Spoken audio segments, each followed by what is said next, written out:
Hey everybody, welcome to the Rock Show. I'm Rocker Mike, Rob Rossi there on the left side. How are you, Rob? I'm pretty good. Okay, we have an exciting show today. It's episode 207. Can you believe we have 207 already? I can't believe it. I know. 5 years, we've more than going on 6 years into next year. We'll be doing this. Today is episode 207. We're going to be talking about Aerosmith. We're going to be talking about Aerosmith in the 70s, actually. Okay. There was great. Quick, what's going on with Steve Tyler now? That he got some health issues, right? Yeah, they're done as far as being a touring band. I don't know if they're ever going to record anything anymore, probably, but he's not well enough to be on tour, apparently. Wow. Yeah. Well, they had voice problems for a while, and I don't know if that's turned into anything else. They've been kind of vague about what it is, but they had a tour that they had to cancel. Dude, can we talk about one more thing that's on Hot Topic? The Jane addiction. Do you see the thing what happened with Jane addiction? Just when Harry Fowle and Dave Navarro fighting out on stage. He apologized, actually. I don't know what that was all about. Dude, that guy was probably fucking hitting like. He was lumped up. I think Fowle's like, I don't know. Was he sober for a while? Was he ever sober? I don't know, man. Sober. But he punched Dave real quick, and then in the middle of the song, he just punched him, man. It's fucking funny, man. Yeah, that's crazy. All right, so, but yeah, I mean, Aerosmith is a great band. For me, I like the stuff in the 70s. Yeah. After that, I kind of tune out. They became a much more like, pop orientated type thing. Yeah. But I mean, they're still the biggest American band of all time as far as sales. And they have a 50-year career, so you have to hand it to them. But I think as far as the 6 albums in the 70s, which would be the self-titled, Get Your Wings, Toys in the Attic, Rocks, Draw the Line, and Night in the Ruts, those 6 are kind of like, really where it's at as far as what this band was about, at least when they started. This was a time in the 70s when they were edgy. They were very edgy. Oh, yeah, they were on top of the game. Yeah, I mean, they were just... I mean, they were known for the drugs and the debauchery and the women and all that stuff. It was all real. It was like totally crazy existence they were living. You want to hear how they made a bunch of money in the last couple of years? Guitar Hero.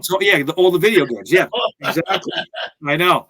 I mean, the whole industry has changed in 50 years. You make money off that more than you do on record sales. Yeah, because you were telling me your stepson knew a song that you never told that he knew. Yeah. And yeah, that time School's Out from Alice Cooper, and he knew it. He knew it from Guitar Hero. Yeah, but I think that's the only way the young kids get their music. They're getting to hear the songs that way. Hey, whatever works. But here at the Rock Show, we like to dig deep. We're going to dig deep a little bit into these 6 records, give you a little history about how the band got started, and I'm ready to go when you are, Rob. I like the hat, man. Yeah, that's right. Trump 2024. If you don't are you wearing a T-shirt? You want to give your shout out now? I want to give a shout out to the Mineola Diner. Okay, I love this place. It's in Mineola on Long Island. It's on Jericho Turnpike and Willis Avenue on the corner. It's been there for 75 years. It's a very old school diner. If you're ever in the area, get there early. They close by mid-afternoon. They're just an old-fashioned greasy spoon diner, metal front like you see in old movies and things like that of diners. Shane, the manager, is great. They make like the fluffiest omelets you'll ever have. They have a lot of great food, inexpensive. And if you come in and you mention Rocker Mike, me, you can get a free Coke or any free soda you want, or a free cup of coffee with your breakfast, whatever. So come down to the Mineola Diner. What's that? Maybe a tea? Yeah, I'm sure I'll give you a tea. Coffee. Yeah, coffee, tea for the tea drinkers, and or a soda, whatever. Just mention Rock or Mike sent you, and that'll be free. Also, I want to give a shout out to Arp's Tavern in Floral Park, one of my favorite watering holes these days. It's right next to the Floral Park train station on Long Island in Nassau County. That's kind of like on the Queens border, about 10 minutes from Queens. Great place. It's been there for over 100 years. Family owned, family run. Cheap suds, cheap booze. You can go all day. They're open from 8 in the morning to about 4. Okay. That's pretty good. Old school, like Eyeball used to be, right? Yeah, I also want to give a little shout out that International got a bunch of T-shirts for sale, $25. We got all new T-shirts. How much are they? $25 for the International. They're moving like hotcakes. A lot of people. Did they change it, or is it the same style? The same one. We just got a lot more. People love it. I had a guy come in and buy 7 shirts the other day. Wow. And 7B just got the shirts at $35 the shirt. And they got hoodie for $65. The 7B hoodie and the shirts are into at the Horseshoe Bar. So if you want to purchase, just go to the bar. It's on East 7th at Avenue B. Yeah. In the East Village in New York City. Classic bar. We go there all the time, Rob. That's your headquarters. Yeah, pretty much. And then I work at International. If you guys want to get a shirt, I'll come by and have a drink with me. So let's get into Aerosmith. Okay. Aerosmith. All right. So, as everybody knows, they're an American rock band. They formed technically out of Boston in 1970. There you got Steven Tyler and everybody. The group consists of him, Steven Tyler on vocals, Joe Perry on guitar, Tom Hamilton on bass, Joey Kramer on drums, and Brad Whitford on guitar. They've been called blues, hard rock, heavy metal, even glamish in some ways, rhythm and blues. They're probably one of the most influential bands in the last 50 years. And the primary songwriting team is Tyler and Perry. And sometimes they're known as the Toxic Twins, which is basically a play on Richards and Jagger being the Glitter Twins. Okay. So they're the Toxic Twins. Perry and Hamilton had originally formed a band together called the Jam Band. They met up with Tyler, Kramer, and guitarist Ray Tabano early on and formed Aerosmith. Now, in 1971, Tabano ended up being replaced by Whitford, and they would release a string of multi-platinum albums, starting with their self-titled debut in 73, followed a year later by Get Your Wings, then Toys in the Attic in 75, Rocks in 76, Draw the Line, and Night in the Ruts would be 77 and 79, respectively. Throughout the 70s, they toured extensively. They were definitely a hot act to see. Oh, yeah. One of the hottest acts. And really, it was really propelled by 2 songs, Sweet Emotion and Dream On, and also a third, Walk This Way, was huge. By the end of the decade, when they did Walk This Way with Run DMC, that was like break. That was like a break. I mean, that was their comeback. I'll mention that towards the end. But really, like the early stuff is what we're going to discuss here. I mean, we could do a 3-hour podcast on this band if we wanted to. Yeah, easy, because these guys were rock star, man. Absolutely, they lived the rock star life. Now, and you know what's amazing about this band? Yeah, they didn't have too many changes. Like pretty much the same people. No, they were like the same guys. Yeah, which is rare.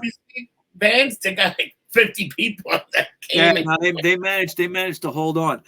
If you were a member of their fan club, you were called a member of the Blue Army. That was their name. Blue Army. Okay. Now we get into some of the history here. You got to go back to 1964 with Steven Tyler. Okay. Steven Tyler was actually from Yonkers. Okay. And he had started a band called Chain Reaction. Now, meanwhile, Perry and Hamilton had formed a band called the Jam Band, or also sometimes known as Joe Perry's Jam Band. And that was based on strictly like free form and blues and stuff like that. Hamilton and Perry had moved to Boston in September of 1969. There they met Joey Kramer, a drummer from Yonkers as well. And Kramer knew Steven Tyler from the neighborhood, and had always wanted to play in a band with him. He liked his style and everything. Oh, nice. Kramer was also a Berklee College of Music student.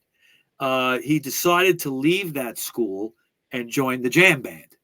So in 1970, Chain Reaction with Steven Tyler and the jam band played at the same gig one night. And Tyler immediately loved the jam band style. And he thought that it would be great if we kind of combine these two bands in to make this hard rock, rhythm and blues based sound. Okay, so in October of 70, the bands met up again and considered that. They were thinking of a way to do it. Tyler, who had been a drummer and backup singer in Chain Reaction, he wasn't the lead singer, okay? He played drums. Adamantly refused to play drums in this new band, insisting that he would only take part if he could be the frontman and lead vocalist. That he felt was his calling. So the others agreed, and this new band was formed. They didn't have a name yet, okay, but the band formed into a home together at 1325 Commonwealth Avenue in Boston, where they would write music and rehearse and practice and chill out, in this house. The members of the band reportedly spent afternoons getting a little lumped up and watching Three Stooges reruns all day. Okay, well, one day they had a post Three Stooges meeting to try to come up with a name for the band. Kramer said that when he was in school, he would write the word Aerosmith on all of his notebooks. It was just a word he made up. He said the name had popped into his head after listening to Harry Nilsson's album Aerial Ballet, which featured jacket art of a circus performer jumping out of a biplane. Initially, Kramer's bandmates didn't buy this. They didn't like it. They all thought he was referring to the Sinclair Lewis novel they were required to read in high school, okay? And it was spelled Aerosmith, like arrow, like bow and arrow, A-R-W, okay? Kramer explained, no. We're going to spell it Aerosmith, A-E-R-O, okay? So the band thought that sounded okay. Some other names they were considering was the Hookers, okay? and Spike Jones, a little heroin reference there. At some point prior to the weekend of December 25th, Christmas of 71, they were also considering the name as Fox Chase. Okay, Fox Chase. I would have chased the whole thing too. If I would have named that. So soon the band hired Ray Tabano, a childhood friend of Tyler, as rhythm guitarist and began playing local shows. Aerosmith played their first gig under that name in Mendon, Massachusetts at Nipmuc Regional High School, now called Misco Hill Middle School. On November 6, 1970, they played that. Now in 71, Tabano would be replaced by Brad Whitford, who also attended the Berklee School of Music and was formerly a member of the band Earth Incorporated, And Whitford was from Reading, Massachusetts. He had played at Reading's A.W. Coolidge Middle School. So other than a period from July 79 to April 84, the lineup was always Tyler, Perry, Hamilton, Kramer, and Whitford, except for that 5-year period where Perry would leave and I think Hamilton and there would be a little bit of a mix-up there. Now, after forming the band and finalizing the lineup in 1971, the band started to get some local success with live shows. Originally booked through the Ed Malhoit agency, the band signed a promotion deal with Frank Connolly and eventually secured a management deal with David Krebs and Steve Leber in 72. Krebs and Leber invited Columbia Records president Clive Davis to see the band at Max's Kansas City in New York City. Wow. Aerosmith was not originally scheduled to play that night at the club, but they paid out of their own pockets to secure a place on the bill. Okay, they actually paid to play. Reportedly, the only band to ever do that at Max's. All right. No surprise, a song from their Night in the Ruts album celebrated the moment their fame rose. That's a song about them playing Max's. Now, I got to mention briefly that, at the time, probably in 72, one of the biggest acts playing Max's Kansas City was the New York Dolls. Yeah. Okay. And there was a connection there between the managements with each other, the two bands. You know, the management of the Dolls was a tough job because the Dolls were totally out there. Yeah. Okay.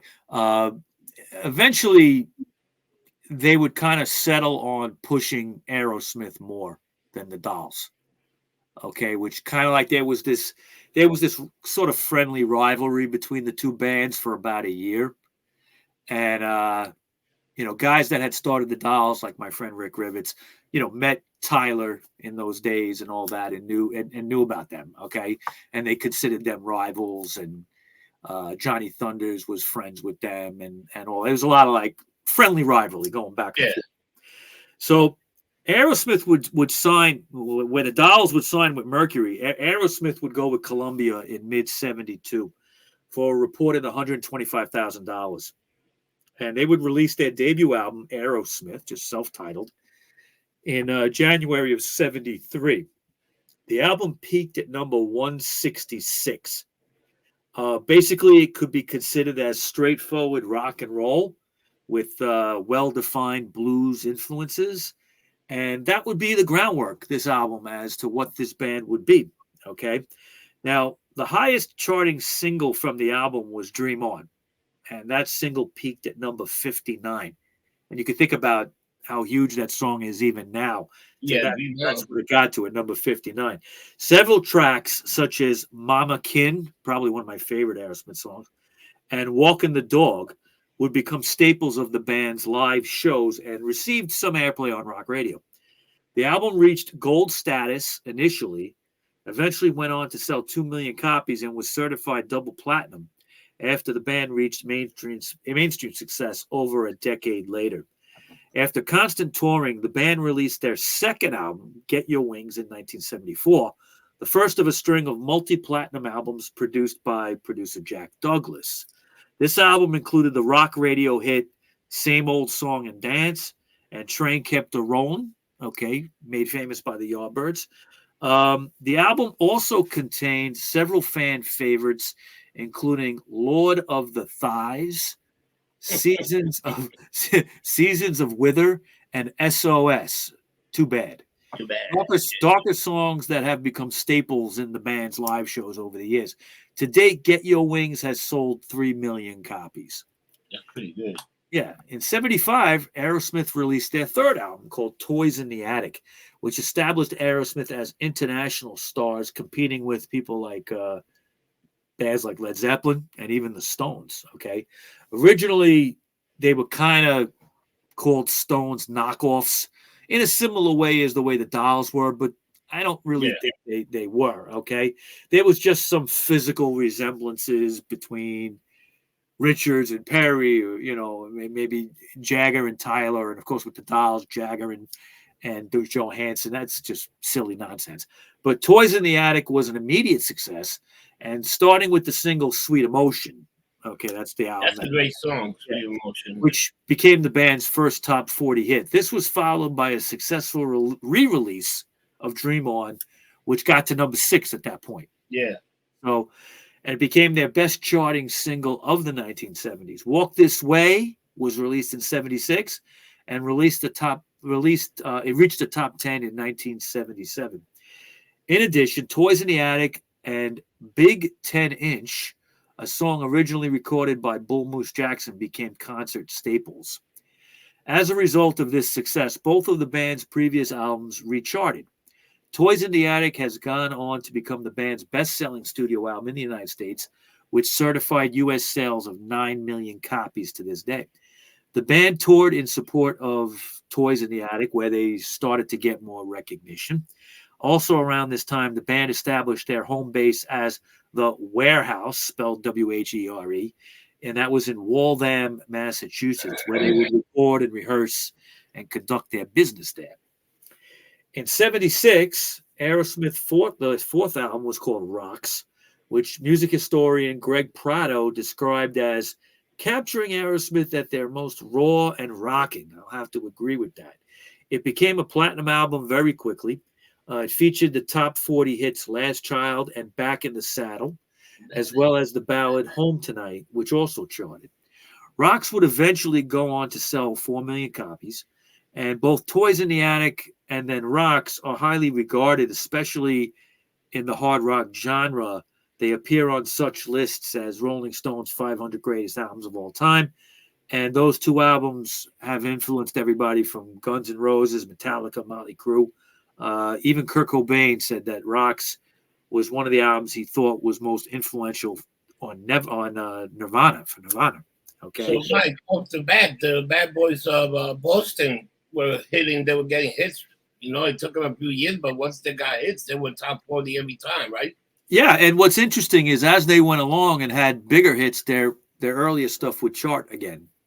Yeah, that's pretty funny. Did they have a number one? Was there a number one hit? I don't think they had a number one. Maybe later on in the 80s they would, I think. Yeah, I think they would later on in the 80s and 90s have number ones, but not at this top. They had a lot of like top 5, top 4, top 6, top 10.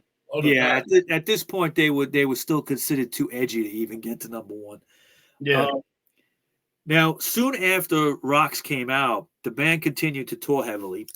And this time they would headline their own shows, okay? And they started doing large stadiums and festivals. In 77, Aerosmith released their 5th album, Draw the Line. Its recording was affected by the band's excesses, okay, which drugs were starting to creep in very heavy. Okay, but the record still had a lot of memorable moments. The title track charted just shy of the top 40 and remains a live staple. Kings and Queens was another song that also charted. The album went on to sell 2 million copies. The band toured extensively in support of the album, but drug abuse and the fast-paced life of touring and recording began affecting their performances. Tyler and Perry became known at that point as the Toxic Twins due to their notorious abuse of drugs on and off the stage. Tyler later commented that he's probably spent about $64 million on drugs. Perry later said, there's no way in the world you could spend that much money on drugs and still be alive, but it makes a good headline. But practically speaking, that was probably a very small portion of where we spent our money. He played it down, but I'm sure it had to be a lot, okay? They probably spent a couple of millions. It might not been 64 million, but not at least 64 million, but maybe 6 million. 10 million. 10 million at least. Yeah. Now, while continuing to tour and record into the late 70s, Aerosmith appeared in the movie Sgt. Pepper's Lonely Heart Club Band. Their cover of the Beatles' Come Together from the soundtrack was the band's last top 40 hit for nearly 10 years. And the double vinyl album Live Bootleg, issued in 78, captured the band's rawness during the Draw the Line tour. The standalone single Chip Away the Stone, also released in 1978, charted at number 77. Now, in 79, things would start to unravel a little bit. The band started working on their next album, Night in the Ruts, but Aerosmith decided to go on tour during a break in the recording schedule as the decade was about to conclude. The band's drug use began to take its toll, and tensions were slowly coming to a head. The band's touring schedule brought them to Cleveland, in Cleveland Stadium on July 28, 1979, where they headlined the World Series of Rock Festival. Pandemonium erupted backstage when Joe Perry's wife, Alyssa, threw a glass of milk at Tom Hamilton's wife, Terry. Following the show, Tyler and Perry got into a heated argument. Perry left Aerosmith. Okay. Now, Tyler claims in his autobiography that he fired Perry from the band. Okay, but Perry said that he left. Upon his departure, Perry took some of the music that he had written with him. Shortly after his departure, Perry formed his own side project known as the Joe Perry Project. Still, they had to finish Night in the Ruts. Yeah. Okay, it wasn't finished. Aerosmith needed fill-in musicians to take Perry's place on the songs that needed to be recorded to complete the album. Guitarist Brad Whitford took over some of the leads, and Richie Supa, the band's longtime writing partner, filled in where needed, okay, until the band was able to hire Jimmy Crespo to take over as the next full-time guitarist. Night in the Ruts came out in November of 79, but managed to sell only enough records to be certified gold at the time. although it would eventually sell enough copies by 1994 to be platinum. The only single the album spawned was a cover of the girl group Shangri-La's version of Walking in the Sand. And that peaked at number 67 on the Billboard Hot 100s. I actually like that song, the way they do it. Yeah, that is a good song. The tour for Night in the Ruts commenced shortly thereafter, but the band found themselves playing in smaller and smaller venues than before due to their popularity starting to go down. Steven Tyler's drug issues were out of hand, okay, and it was starting to affect his performances. He reached rock bottom in 1980 when he collapsed on stage during a show in Portland, Maine, and did not get up for the remainder of the set. Now, also in 1980, Aerosmith released their first compilation album, Greatest Hits. While the compilation didn't chart very high initially, it gained popularity later and went on to become the band's best-selling album in the United States with sales of 12 million copies. So that's technically their best-selling album, The Greatest Hits. The Greatest Hits. I think everybody has that album. I think we all had it at some point. Yeah. Now, in the fall of 1980, Tyler was in a serious motorcycle accident. He was hospitalized for 2 months and was unable to record and tour until 1981. Now, this is where I'm going to leave off with the history because their popularity would decline for a few more years. They would make a couple more albums. And, of course, they would resurface when Run DMC wanted to do that cover of Walk This Way, the rap version of it, okay? And that would jumpstart them in the mid-'80s. And they would go on for the next, till now, to have an incredible career, multi-platinum records, number ones, huge tours, bigger than they ever were in the 70s. But I like this period. I'm gonna go into these albums now a little bit deeper. We'll talk about how they recorded them, get into them a little bit. These 6 records here that came out in the 70s. I'm not gonna talk about the live album or the Greatest Hits, obviously. Let me ask you a question. Yeah. That fight with the women, was it like they were drugged up and they just started fighting? Everybody was lumped up. Everybody was lumped up. There was a lot of arguing, a lot of egos going on. You know, a lot of times in bands, if there's an ego fight going on, it carries over to their wives too. Okay, so then this wife doesn't like that wife, and you know, I don't know so much about a glass of milk. And I don't know how much milk was flowing backstage, but I guess don't think that was milk. That might have probably been a White Russian. Yeah, you bitch. Now, Aerosmith's debut album, okay, was released on January 5th, 1973 on Columbia Records. Dream On, okay, was originally released as a single that year and became an American top 10 hit again when it was released on December 27th, 1975. This album would peak at number 21 on the U.S. Billboard Top 200s in 1976. The album songs were largely written by Steven Tyler, in contrast to later records where other band members also contribute, including Perry. Wow. The album songs represent an early success in songwriting, which really Steven Tyler had kind of perfected at that point. He really wasn't much of a songwriter early in the band. No. But once they got this ready to be recorded, he kind of stepped up, okay? Make It is a track that leads off the album and also served as the band's opening song during their first tours. Tyler wrote this song on the back of a Kleenex box in the backseat of a car as the group drove down from New Hampshire to Boston to move in together to start the band. Tyler was inspired both by the sudden view of the city through the windshield and the possibilities that starting the new band, what the possibilities of starting this new band represented. He explained to biographer Stephen Davis that he said, "I wrote Make It in a car driving from New Hampshire to Boston. There's that hill you come to and see the skyline of Boston. And I was sitting in the back seat thinking, what would be the greatest thing to sing for an audience if we were opening up for the Stones? What would the lyrics say?"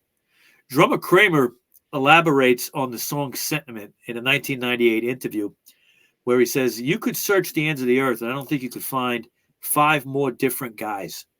The one thing that we all had in common was that we all wanted to make it. And making it back then had nothing to do with being rich and famous.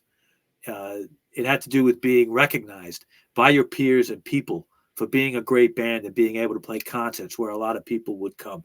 And I think that's a very profound statement, because today it's who you know, okay, Yeah. and it's less about your talent. Okay, I hate to say that, but that's kind of where it's at these days. The track "Somebody" goes back to Tyler's previous band, Chain Reaction. He explains somebody grew out of that song. Somebody grew out of a lick that our roadie Steve Ensbach used to play on his guitar during the days of William Proud. I grabbed it and wrote the lyrics. The music was also influenced by the Stones' version of Route 66, which the band would actually use to rehearse to tighten up their playing. That Route 66, the Stones version of it, has a great groove. I could see starting up the song. Tyler wrote Dream On in kind of stages over several years, finalizing the lyrics during the album's recording sessions. He explains, the music for Dream On was originally written on a Steinway upright piano in the living room of Trial Rico Lodge in Sunapee, maybe 4 years before Aerosmith even started. I was 17 or 18. It was just this little thing I was playing, and I never dreamed it would end up being a real song or anything. It's about dreaming until your dreams come true. The song is famous for its building climax to showcase Tyler's trademark screams. Yeah. It's written on piano, but the recording contains a 2-guitar arrangement, with guitarist Brad Whitford explaining to Guitar World's Alan DePerner in 1997. The idea was just to transcribe what Steven was doing with his left and right hands on the piano. Explains Tyler, never in a million years did I think I'd take it to guitar. When I transposed it to guitar, Joe played the right fingers and Brad played the left hand on guitar. Sitting there working it on guitar and piano, I got a little melodramatic. The song was so good it brought a tear to my eye. The song is composed in the key of F minor, which is not an easy key to play. Yeah. Okay. I mean, that's one of their most recognizable songs. Mama Kin, one of my favorites, was written on the same guitar found in the trash that Tyler later used to write Seasons of Wither. He explains, one day I grabbed this old guitar Joey Kramer found in the garbage on Beacon Street, an acoustic with no strings. It had snow on it and it was warped. You could shoot arrows with it. I wedged it between the door and let it dry for a week. I looked at it for about 2 days, put 4 strings on it, which was all it would take because it was so warped. I stole the opening lick from an old Blodwyn Pig song, See My Way. In a 2001 interview, Tyler explains, the song's lyrics, people always ask, what's Mama Kin? What does that mean? It's the mother of everything. It's the desire to write music, the desire to get laid, to go through the relationship with a girl or whatever it is. Keeping in touch with Mama Kin means keeping in touch with the old spirits that got you there to begin with. Okay. The album concludes with a cover of Rufus Thomas's Walking the Dog, a concert staple of the band, which they learned from the Rolling Stones cover. It was used in place of an original psychedelic pop song they used to do called Major Barbara. Okay. It was recorded at Intermedia Studios, which is at 331 Newbury Street in Boston, Massachusetts, with record producer Adrian Barber behind the helm. Okay. The original album cover, the song Walking the Dog, was misprinted as Walking the Dig. So if you have that, you can print it or something. Okay. When a second pressing of the album was released, this was fixed. Okay. So if you have that first printing, it says Walking the Dig. Sometime after June 73, but before 75, a third cover was printed. This has a modified version of the original, made up entirely of the photo of the band members, adding the featuring Dream On text and removing the biography information on the back. This third pressing is the more commonly available version of the LP. Cashbox Magazine lists an Aerosmith 2 release in February 1st, 1975 issue. As this catalog number is consistent with the June 73 date, it's possible Columbia used this number to identify the featuring Dream On cover, but stayed with the original KC 32005 catalog number on the actual release. In January of 75, Aerosmith, the album, was reissued with the PC prefix so there may have been some confusion as to the correct catalog number. When it was reissued on CD in '93 as a remastered version, the original artwork was used. Okay. Perry commented in 2014 that unfortunately the packaging was lame when this first came out. We didn't even see the cover until the first printing. It was something that Columbia just threw together. The whole thing was sloppy. It marked the start of our education in dealing with labels. And they would have a lot of problems with labels, that's for sure. Yeah, all these bands do, you know. Yeah. Let's go move on to Get Your Wings. Their second album. Listen, when they got this record deal, did they have like how many albums they were supposed to take out or record? Was it a 3-record deal? I think it was a 3-record deal. Okay, like most was standard back then. Okay, for the amount I mentioned earlier. They were selling right off the bat, so it really didn't that wasn't a problem. Okay, the problem was selling, yeah, I mean they were selling right away, so it wasn't like the record companies weren't happy about that. I think they just wanted to rein them in, you know what I mean? Because they were pretty wild. Yeah. Now, Get Your Wings is the second studio album. It came out on March 15th, 1974. And it would be produced by Jack Douglas, who would be responsible for the band's next 3 albums. In '73, Aerosmith had, like I said, released their debut album. As guitarist Joe, and it had little fanfare compared to the later ones, but it wasn't a failure, the first album. I wouldn't call it that. Okay. Yeah. Now, Walk This Way, Joe Perry recalls that there was nothing at all. There was no press, no radio, no airplay, no reviews, no interviews, no party. Instead, the album got ignored, okay? And there was a lot of anger and flipping out. The band had been somewhat nervous recording their first album, okay?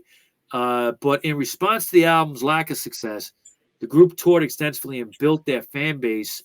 And then they recorded this second album, Get Your Wings, with Jack Douglas. And that would, spark things from there. Now, like their first album, the band began the sessions with several of the songs already written. Their cover of Train Kept a Rollin' had long been part of their live shows, and the group had been playing a song called SOS Too Bad and Pandora's Box in concert, while September 1973, Seasons of Wither also predated the sessions, while Spaced and Lord of the Thighs were written during the session. Lord of the Thighs, great track, okay? Lord of the Thighs was actually the last song written for Get Your Wings. The band needed one additional song for the album, so they locked themselves in Studio C at the record plant in New York City and came up with this song based on the unsavory characters near the hotel they were staying at on 8th Avenue. In Steven Tyler's memoirs, he explains that the song's lyrics came from the seedy area where we recorded the album. Lord of the Thighs was about a pimp and the wildlife out on the street. Tyler plays piano on the track, and the opening beat of which is similar to the one Kramer would play a year later in Walk This Way. The title was a pun on the famous William Golding novel Lord of the Flies, and the critics hated that. Okay, the critics hated us for that, he said. We weren't supposed to be smart enough to use literary references. Okay, so with Get Your Wings, there was a scene outside every day when they were recording at the record plant. On 8th Avenue, there was nothing but hookers, pimps, drug dealers. They had, they had all kinds of shit going on, gunfights in the street. Okay, so the track, a lot of drugs. A lot of and that's what it's all about. And that's what the track "Lord of the Thighs" is about. All right, and basically, it was a clever lyric, "Lord of the Thighs." Yeah, it's great. I think it's great. Now, their cover of "Train Kept a Rollin'," one of their most famous cover songs they ever did, was a favorite of Steven Tyler, Joe Perry, and Tom Hamilton, who had actually performed this song separately. Perry had seen the Yardbirds with Jeff Beck and Jimmy Page, was impressed by them. And the Yardbirds are one of the biggest influences definitely on the band. Okay. That's a fan favorite. Okay. The song Seasons of Wither was written again with that, that warped guitar that he had found in the garbage. Tyler admits that he sat down in a shitty room. He put a rug down, popped 3 tuninals, did some blow, and just, tuned the guitar to a rather unique kind of tuning that he sort of invented for that track. Okay. And, again, popping tuninals, secondals, all that shit. Okay. And he wrote Seasons of Wither, great track. Now, Pandora's Box was originally written by Kramer, who recalled in 1997 that the summer before they'd rented a farmhouse in Vermont. And while we were rehearsing in New Hampshire, and that's where I wrote the melody of Pandora's Box. Stephen wrote the lines about women's liberation, which was a big new issue in those times. And according to Jack Douglas, the clarinet at the start of the track is a union engineer playing I'm in the Mood for Love, which I never knew. That's pretty damn good. That is funny. Jack Douglas, again, was a great producer. Jay Messina also engineered the sessions. And Douglas was the record plant main engineer, and he had previously worked with The Who, John Lennon. Later on, he would work with Patti Smith. And he was asked by Aerosmith's managers, Lieber and Krebs, to actually produce this because he had done some work with the New York Dolls before that.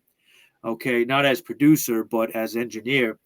And he was a New York guy. He was lived in the Village. He hung out at Max's. He was friends with the Dolls, Patti Smith, Lou Reed, that whole crowd. Flavor. They want to get that flavor of that New York kind of. Exactly. They were looking for that. So actually, one person they considered producing the album was Bob Ezrin, who had done Alice Cooper at that point, quite a few albums from Cooper.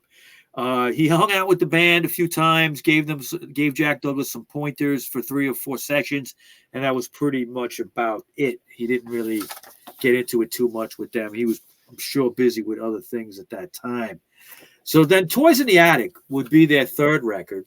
Okay, that was released on April 8th, 1975, again on Columbia. The first single, Sweet Emotion, was released on May 19th, and the original version of Walk This Way on August 28th as a single. Okay. The album is the band's most commercially successful studio LP. That's pretty okay. Amazing. And in the United States, it's 9 million copies sold. Okay. I'm sure more every day. Okay. Now, let me ask you, I thought Permanent Vacation was also a big selling album for them when they came back. It was, but it never sold more than this one. It never sold more than, wow. No. I think it might have been 4 or 5 or something, but not 9. Okay. Wow. Now, according to Jack Douglas, Aerosmith, when they went into the studio, was a different band at this point. They had evolved musically, talent-wise. They had really toured the Get Your Wings album hard, had become better musicians because of it. Okay. They also learned how to record kind of with a deadline. Like they were more professional a little bit at this point. Yeah. Okay. Were they doing less drugs? No. No. They did manage. They were still, a tight band holding it together. Drugs was definitely flowing. So, now, the third album includes some of their best-known songs like Walk This Way, Sweet Emotion, and the title track. The band entered the sessions with just 3 or 4 songs, and then they would, for the first time, kind of write the rest of the album while they were recording. Tyler would write lyrics as the music was completed, and Douglas explained, Stephen was a tormented lyricist, a brilliant lyricist, but absolutely tormented. As time went on, he became more and more tormented to come up with lyrics. The band, and particularly Joe, could just rip out these great riffs. Stephen was a brilliant lyricist and funny and self-deprecating and aware of what was going on in the world and what was going on in the streets, but he had set a bar for himself that was so high that it was really difficult for him. Perry continues, it was really hard to have everything make sense, tell a story rhythmically, rhyme, fit in the fabric, and he's got his own demons to deal with that he has to satisfy. So he would basically take the tracks, put headphones on, and just walk around wherever he could, whether it was walking around the block in New York or at his house, walking around the yard or walking around the neighborhood, and he would just kind of sing along to it until he got something. Interesting, right? He just... It's a good way of doing stuff, Yeah, I mean, everybody has their own way, okay? Um, now you mentioned the drugs. There's one track called Adam's Apple, and Tyler says, "I don't remember anything except I arranged it. It must have fought for the credit." Okay, he does remember that he originally wanted to call the album, instead of "Toys in the Attic," "Love at First Bite." Okay, after the line in that song, Adam's Apple, he was thinking of naming the album that. There's also a cover of the Bull Moose Jackson song "Big 10-Inch." Okay, that was an R&B hit recorded in 1952, and actually, it was first heard by the band when they were listening to Dr. Demento one night. Wow. Okay, I listened to Dr. Demento as a kid. That was a great show. Okay. Great shit. I think that's the first time I ever heard "Teenage Lobotomy" by the Ramones was on Dr. Demento. Okay. He's still alive, Dr. Demento. Not no more show, but he's still around. Still around. Wow. Now, bassist Tom Hamilton came up with the main riff on Sweet Emotion, that beginning part, with the bass, partially inspired by the Jeff Beck song Rice Pudding. Hamilton explains its history. Believe it or not, the intro to the song and the bass part that I played during the verses were written while I was in high school. I just kept it in the back of my mind for years. At the end of the recording for the tracks for Toys in the Attic, we still didn't have that song. That song was never planned to be on the album. Our producer one day said, "It's jam day. We got the tracks done. So if anyone has any extra ideas floating around, let's hear it now." So he said, "I've got these parts." And he showed the guitar players how to play the guitar parts he wrote.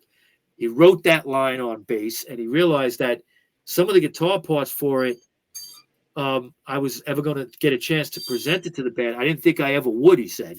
Stephen had the idea of taking that intro riff, which became the chorus bass line under the Sweet Emotion part, and transposing it into the key of E and making it a really heavy Led Zeppelin-esque thing, which is true. Like it has like a heavy sound at the beginning, reminiscence of Led Zeppelin. Okay. And of course that would, grow into one of their most popular songs ever that you still hear on the radio. The track No More, No More was inspired by life on the road, disillusion, boredom, too many Holiday Inns, jailbait, all kinds of shit going on. So these guys were pretty much on the road a lot and they were on the road a lot. Yeah. Now, Walk This Way it developed in stages. The song originated in December 1974 in Honolulu, Hawaii. Okay, when Aerosmith was opening for the Guess Who. During a sound check, Perry was fooling around with riffs and thinking about the Meters. Meters are a New Orleans kind of like funk, jazzy kind of band. Yeah. A track called Sissy Strut and People Say. He asked Joey Kramer, the drummer, to lay down something flat with a groove on the drums, and the guitar riff to what would become Walk This Way just came off his hands. Wow. So needing a bridge, he played another riff and went there, but I didn't want the song to have a typical boring 1-4-5 chord progression. After playing the first riff in the key of C, he shifted to E before returning to C for the verse and chorus. By the end of the soundtrack, he had the basics of the song. Okay, Tyler basically scatted as a style of singing. Okay, nonsensical words. Okay, which really became the lyrics after a while, developed into the lyrics of the song. Which really, the song doesn't make a lot of sense, but it's one of their best. Okay, and let me see here. They got the idea for the name from the movie Young Frankenstein. Okay, when Marty Feldman limps, okay, and he says to Gene Wilder, "Walk this way," he's walking like with a limp. Yeah. Okay, so that was like they thought that was hilarious, so they put that in the song and made it the title. Okay. Perry remembers that David Johansen from the Dolls called him up and he said, "That's the filthiest song I ever heard on the radio." It just has a lot of double entendres in it and a lot of nonsensical lyrics. Okay. And Perry thought it was a compliment to hear that from David because the Dolls were no slouches when it came to double entendres and all that. Okay. So let's move on to Rocks. This is one of their most amazing albums as well. Okay. It's their fourth studio album. All right. And it would come out on May 3rd, 1976. Rocks was ranked number 366 on the updated Rolling Stones list of the 500 greatest albums of all time. Wow. And it's influenced everybody from Guns N' Roses to Metallica to Nirvana. The album was a commercial success, charting 3 singles on the Billboard Hot 100, 2 of which reached the top 40. Back in the Saddle again, right? Yeah. And Last Child. The album was one of the first to ship platinum when it was released and has since gone quadruple platinum 4 times. Now, this album was kind of derided by the critics at first, but the band had amassed a big fan base from all the relentless touring they did.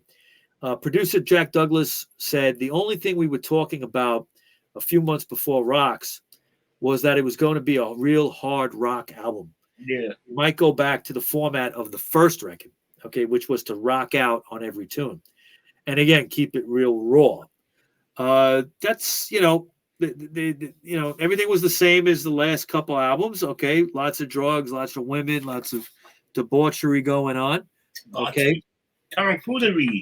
Tomfoolery and shenanigans, okay? Now, Rocks is an album where Tom and Brad had a lot more input in the songs than the last few, okay? Yeah, I see that. Yeah, it was a big statement about how loud and hard they were. Okay, they wanted to come off as stars too on the album. Back in the Saddle was written by Perry on a 6-string bass. In 1997, Perry explained to Guitar World that he was inspired by Peter Green of Fleetwood Mac to write the riff on a Fender Bass 6, and admitted that he was very high on heroin when he wrote Back in the Saddle. Not okay. Peter Green. Surprised he remembers it. Yeah, Peter Green's Fleetwood Mac was a big influence on Aerosmith. Wow. We need to do a show on that early Fleetwood Mac stuff because it's great. Okay, it's totally different. I'm surprised we never did a show on Three Dog Nights. Three Dog Night's a good one. Yeah, why not? There's so many bands out there we haven't touched yet, I know, but I was in did we did Three Dog? No, they're coming, they're doing a tour. You know that, right? Well, yeah, but it's only like one original guy. Yeah, I don't know. You know who was in the Garden the other day? ELO. Yeah, I know. DJ Uncle Mike. He went. Oh, he went. Yeah. He looked great. The show was really good. It looked great. They had a lot of special effects and everything. Yeah, it's cool. Now, the song Last Child is credited to guitarist Brad Whitford and Tyler together. Tyler said that Brad wrote, "Take me back to sweet Tallahassee's home sweet home." Whatever he put into Last Child, that's his moment. He can take that, and that's his song forever.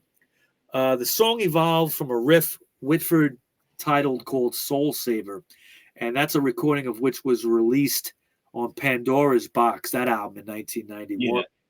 Sick as a Dog, which is a great track, is credited to Tyler and Tom Hamilton. The bassist explained, "I think I came up with the verse part first, and then I did the parts for the intro, the B to E part, and then came up with this little jangling arpeggio kind of thing, where it sounds like the Byrds almost, like the jangly kind of guitar." Okay. That's a kind of a unique track on that album. The track Rats in the Cellar evolved from Fleetwood Mac's Rattlesnake Shake, a staple of the band's early set list. They used to cover Fleetwood Mac early on.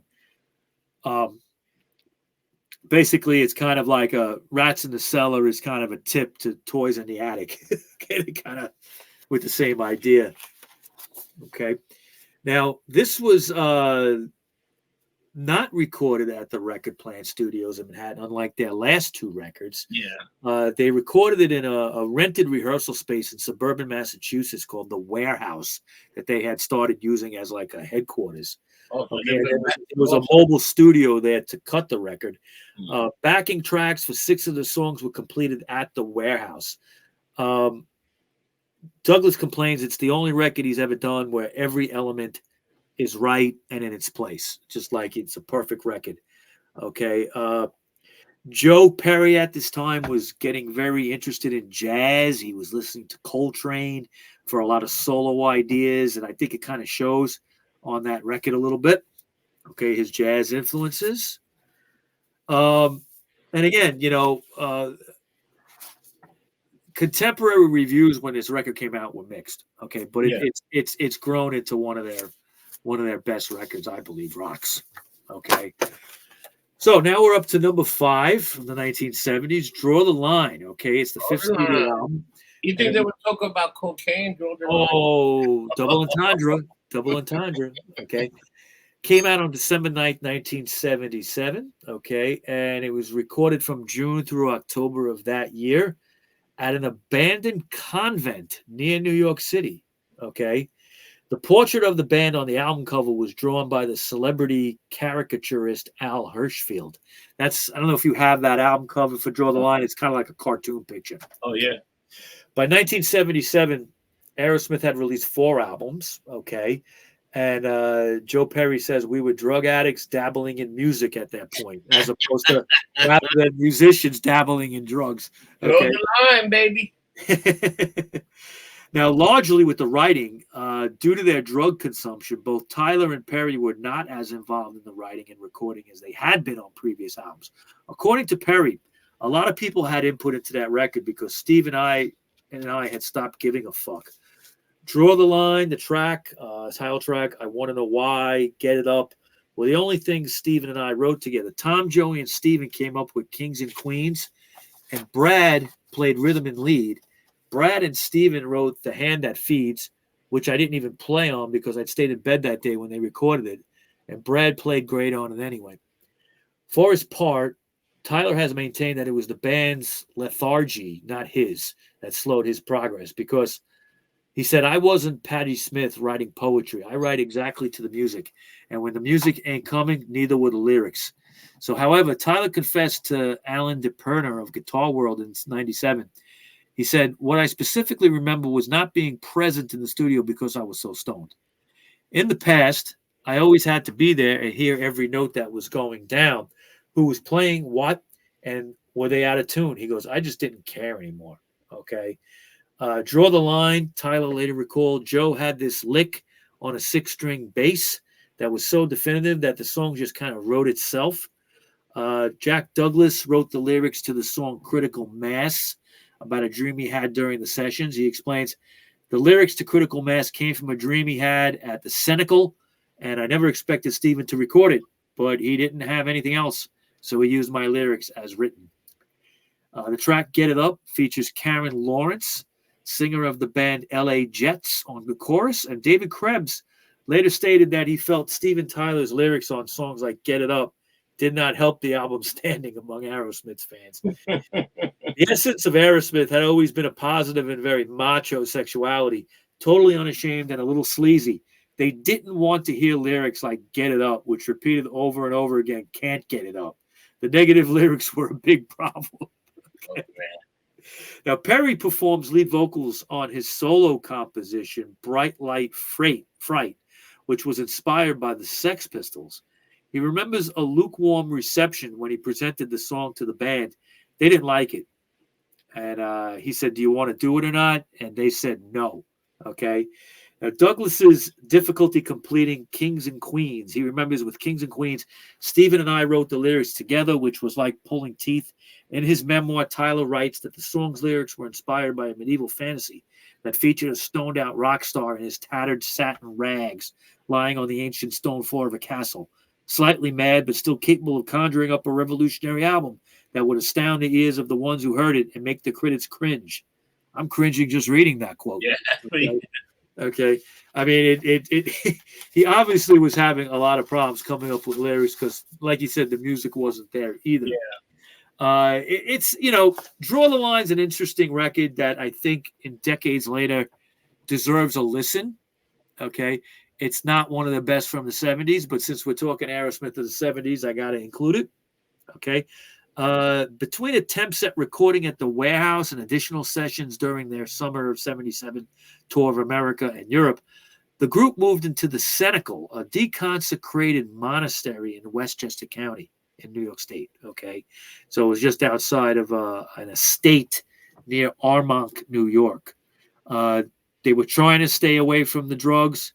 Okay. But Tyler remembers that drugs can be imported, so shit was brought to them as opposed to being right in New York City where they could just go downstairs and get it. They had a lot of debauchery recording that because people they have motorcycles brought in and Porsches, and they go cruising around the countryside there terrorizing people in between. Another pattern I noticed, I don't know if they did this on purpose, but most of the album were like pretty much like 36 minutes long. Look at the history. Yeah, no, they were not a other than a few tracks, they were not a long jam band. No. Their influences were the Stones, the Yardbirds. These were like 3.5 minute. I mean, the Stones and them have a few songs by that point that were longer, but in the '60s, you weren't writing a 6-minute song. No, you know, obviously, Sweet Emotion is long and all that, but most of their tracks were in the 3-minute range. Yeah, a lot of the tracks are 3 minutes. Yeah. Okay. And the last album that they did in the '70s was called Night in the Ruts. Yeah. Again, it was produced at the band's warehouse location, okay, again by Jack Douglas for Columbia Records. And,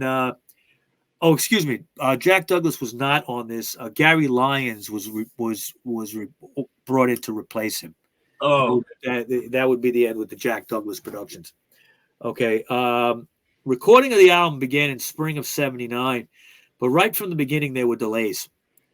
And this is when everything would fall apart. Hampered by rampant drug use, vocalist Steven Tyler had difficulty completing lyrics and he could barely sing. Bassist Tom Hamilton recalled, "We worked on the album but couldn't finish it. It was supposed to come out in June and be called Off Your Rocker, but there were no lyrics." Okay, so it was a big problem. The band members were also becoming broke. Okay. Guitarist Joe Perry owed the band $80,000 just in room service, which he planned to repay back by recording a solo album of his own. The relationship between Aerosmith and Jack Douglas had become unstable and frosty when the producer divorced his wife, whom the band had liked.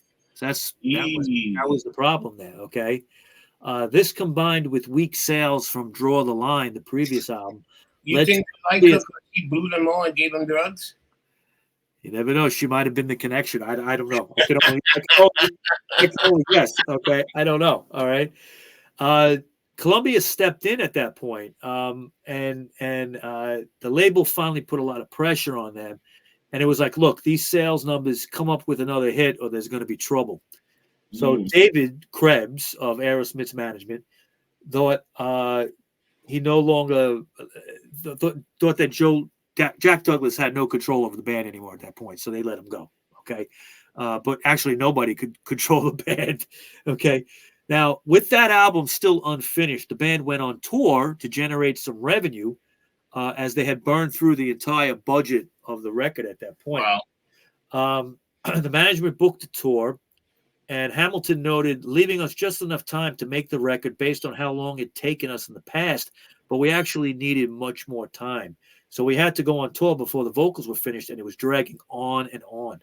Everyone was super frustrated by it. It's ironic because we were out on the road playing stadiums to a huge amount of people, and yet the band was getting ready to die. That's his words. Okay.